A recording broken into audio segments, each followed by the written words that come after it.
आवाम हो जाए तैयार, हुकूमत की जानिब से 200 अरब रुपए के नए टैक्स लगाने का इम्कान। IMF के दबाव और मुतालबात पर हुकूमत का मिनी बजट लाने का फैसला। वजारत खजाना ज़राए के मुताबिक 150 अरब रुपए से जायद का मिनी बजट तैयार किया गया है, जिसका आर्डीनेंस रवां माह लाया जाएगा।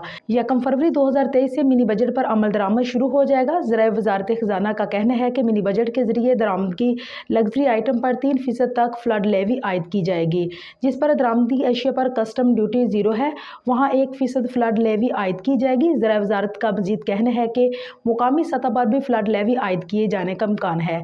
बैंकों के फॉरेन एक्सचेंज मुनाफा पर फ्लड लेवी आयद की जाएगी। ज़राए का कहना है कि वज़ीर आज़म शहबाज शरीफ को वज़ीर ख़जाना इसहाक डार ने मिनी बजट पर ब्रीफिंग दे दी और IMF को भी एतमाद में ले लिया है। दूसरी जानिब वज़ीर ममलिकत बराए ख़जाना आयशा गौस पाशा का कहना है कि IMF की एमा पर हुकूमत को सख्त फैसले करने होंगे।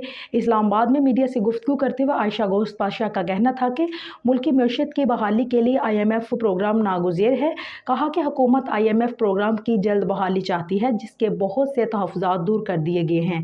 उन्होंने कहा कि IMF प्रोग्राम के हवाले से आज भी इजलास होगा, सख्त फैसले करने पड़ेंगे, जिसका बोझ तमाम तबकों को बर्दाश्त करना पड़ेगा।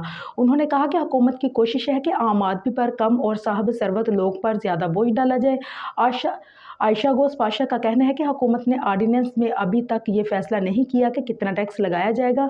वाज़ेह है कि हुकूमत ने 150 अरब रुपए से ज़ायद का मिनी बजट तैयार कर लिया है, जिसके लिए रवां माह आर्डीनेंस लाया जाएगा।